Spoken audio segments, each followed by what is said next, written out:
There exists a specific type of person that the world seems incapable of fully understanding.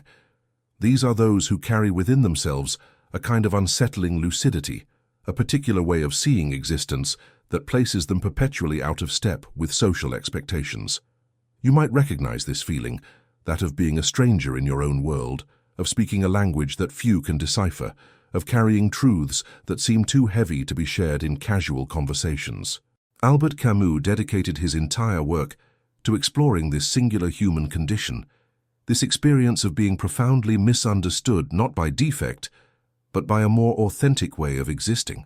If you have ever felt displaced amid the crowd, if you have ever questioned why your reflections seem to disturb others so much, if you have ever noticed that your way of seeing life generates more discomfort than admiration, then you are about to discover that you are not alone in this journey.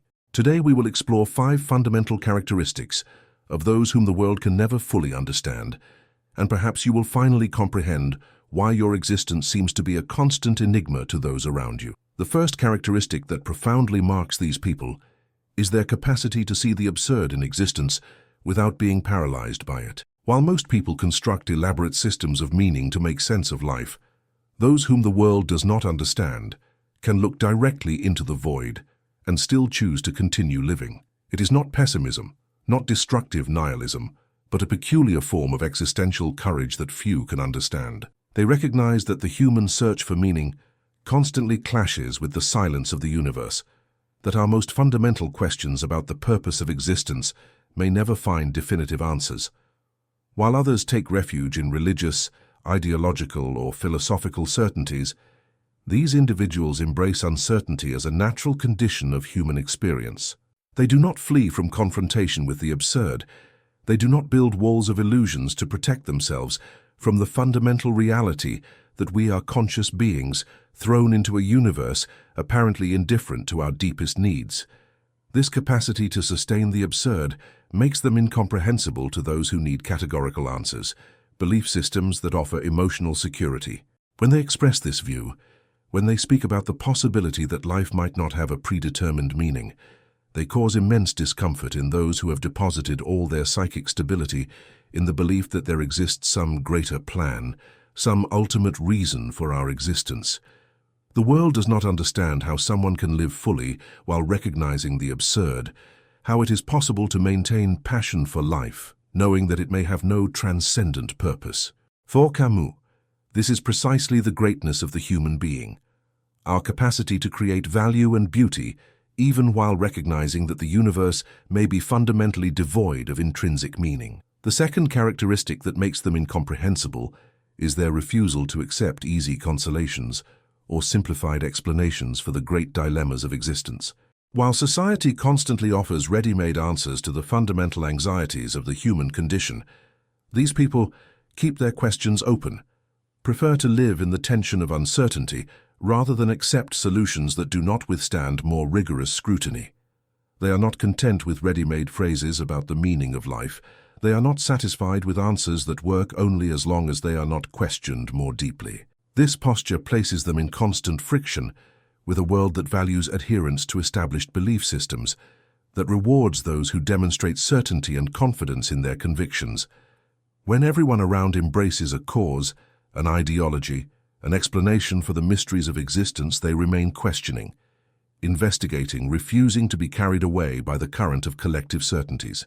It is not destructive skepticism, but a form of intellectual honesty that prevents them from accepting answers that seem insufficient given the real complexity of human experience. They prefer to live with open questions rather than live with false answers. They choose the anxiety of uncertainty over the tranquility of illusion. This posture makes them profoundly uncomfortable for those who have built their identity and emotional stability on foundations that they question. When they express doubts about truths that others consider absolute, when they refuse to enthusiastically adhere to movements that promise definitive solutions, they are perceived as negative, as people who do not want to commit to anything.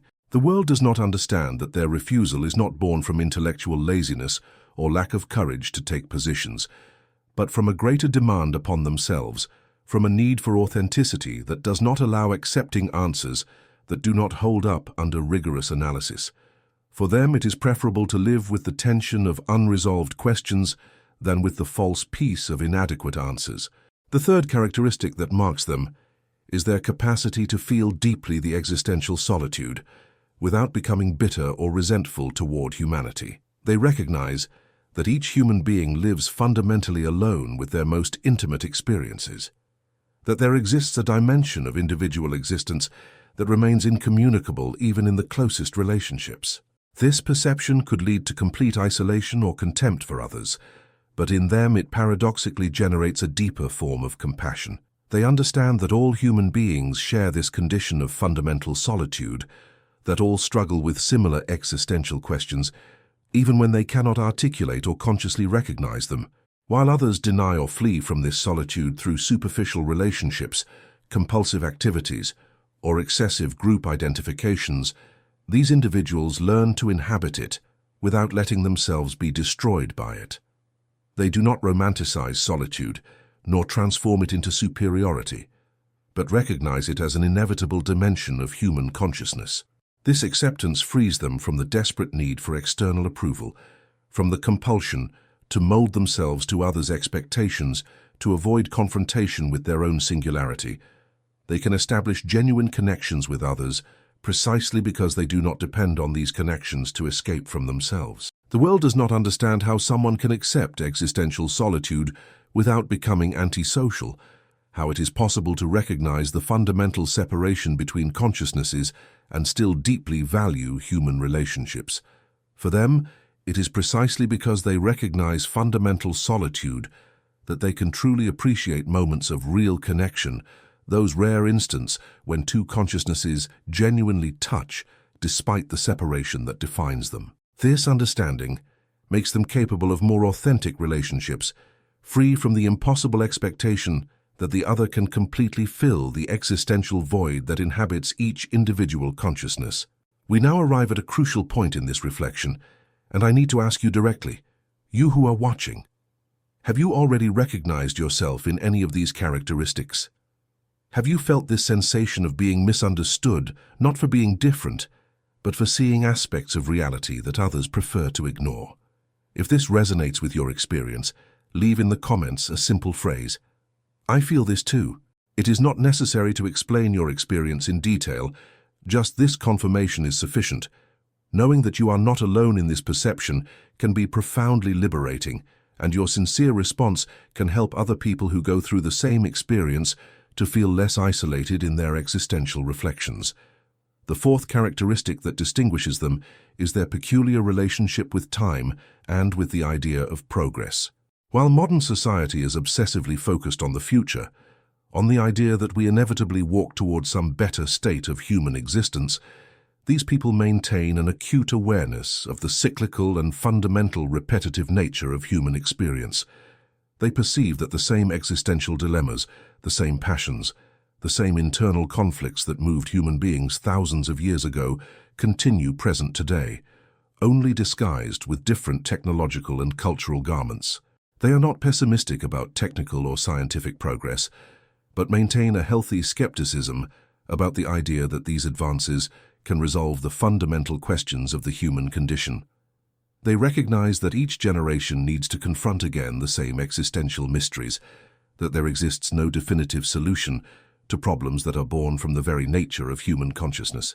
This perception frees them from modern anxiety about always running after future objectives, about the compulsive need to constantly optimize themselves to achieve superior states of happiness or fulfillment.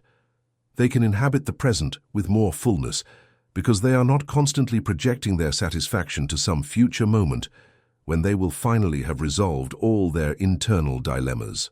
The modern world does not understand this posture because it is structured entirely on the promise that the future will be better than the present, that there exists some final condition of realization that can be achieved through adequate effort. When they express contentment with aspects of life that others consider problems to be solved, when they do not demonstrate anxiety about not progressing rapidly enough toward conventional goals, they are perceived as conformist or fatalistic. In reality, they have simply recognized that happiness and meaning are not located at some future point on the timeline, but can be found in the very texture of present experience, even when this experience includes elements of absurd, uncertainty, and contradiction. The fifth and perhaps most fundamental characteristic is their capacity to maintain simultaneously an implacable lucidity about the problematic aspects of existence and an unconditional love for life in all its manifestations. This is perhaps the most incomprehensible dimension of these individuals to the world in general. How can they see so clearly the tragic, absurd, and painful aspects of the human condition, and still choose life with a passion that frequently surpasses that of those who live protected by optimistic illusions? They do not need guarantees about the ultimate meaning of existence to engage fully with it. They do not need promises of eternal happiness or definitive realization to embrace each moment with intensity. Their lucidity does not make them cynical. Their consciousness of suffering does not paralyze them. Their recognition of mortality does not fill them with despair. On the contrary, it is precisely because they see clearly the fragility and temporality of life that they can appreciate it with an intensity that escapes those who take it for granted. They understand that beauty does not need to be eternal to be real, that love does not need to be eternal to be profound, that creation does not need to have transcendent meaning to be valuable. This capacity to affirm life despite its contradictions, to choose existence even while recognizing its absurd character, represents for Camus the most authentic possible response to the human condition. The world cannot understand how someone can be simultaneously so conscious of the problematic aspects of reality and so passionate about life.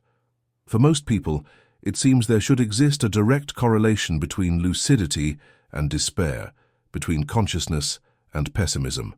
These individuals demonstrate that it is possible to keep one's eyes completely open to reality and still choose to live with fullness and joy.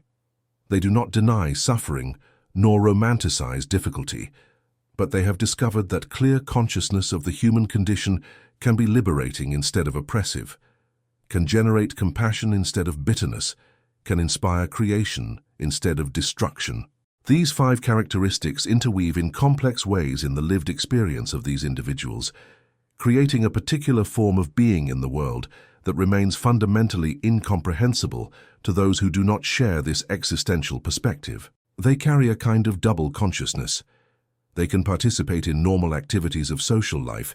They can be competent professionals, loyal friends, dedicated loving partners.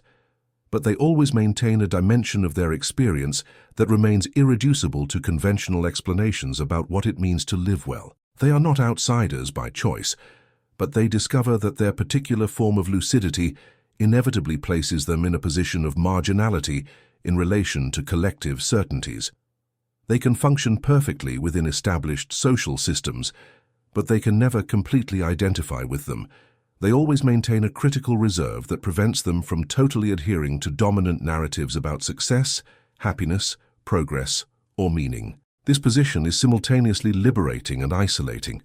It frees them from many of the anxieties that torment those who depend on external validation or rigid belief systems, but it also condemns them to a specific form of solitude that is born from the difficulty of completely sharing their perspective with others. The contemporary world, with its obsession with optimization, productivity, and quick solutions to complex problems, makes understanding these individuals even more difficult. We live in an era that values definitive answers, that constantly promises that there exists some technique, methodology, or system of thought capable of resolving the fundamental dilemmas of human existence. In this context, people who keep their existential questions open, who refuse simplified solutions, who prefer to live in the tension of uncertainty, appear as anachronistic or even dysfunctional. They are constantly pressured to choose a side, to adhere to some cause, to demonstrate optimism about humanity's future, to express confidence in some established value system. When they resist these pressures, when they maintain their position of perpetual questioning, they are frequently interpreted as negative, as people who do not want to commit to anything constructive. The world cannot understand that their refusal to accept easy answers is born from an even greater commitment to truth, to authenticity, to the need to find genuine forms of meaning that are not based on denial of the problematic aspects of reality. If you have come this far in this reflection, If these words have touched something deep in your personal experience, perhaps it is time to consider joining a community of people who share this existential perspective. This channel exists precisely to explore these deeper dimensions of human experience, to create a space where existential questioning is welcome, where life's complexity can be discussed without the pressure to arrive at simplified conclusions. Subscribing is not just clicking a button, it is choosing to be part of a collective journey of investigation about what it means to live authentically in a world that frequently values appearances more than substance. Your presence here, your reflections, your questionings contribute to creating an environment where others can feel less alone in their own existential journeys. These 5 characteristics that we explored today are not defects to be corrected, nor virtues to be consciously cultivated. They simply emerge in people who, for reasons they may never fully understand, have developed a particular capacity for sustaining existential complexity. They are individuals who have learned to inhabit the fundamental contradictions of the human condition without trying to resolve them prematurely, who can maintain simultaneously multiple perspectives on questions that others need to reduce to univocal answers. Their incomprehensibility is not born from some intellectual or moral superiority, but from a specific form of relationship with reality that remains irreducible to conventional patterns of explanation. They did not choose to be misunderstood. They simply discovered that their particular form of lucidity naturally places them out of step with dominant social expectations. The world will continue trying to fit them into familiar categories, will continue pressuring them to adhere to established systems of thought, will continue interpreting their refusal to accept easy answers as some form of resistance or negativity. But they know in the depths of their most intimate experience that their way of being in the world represents an authentic possibility of human existence, a way of living that honors both the complexity of reality and the fundamental dignity of each individual consciousness.